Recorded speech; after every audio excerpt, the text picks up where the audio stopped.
Ama sa langit, nandito kami sa iyong harapan, sa panalangin para sa aming mga estudyante sa buong mundo.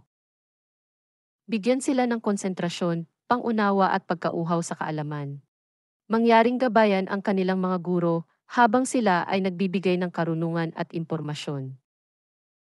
Naway ang kapaligiran ng pag-aaral ay may paggalang, pagtutulungan at paglago.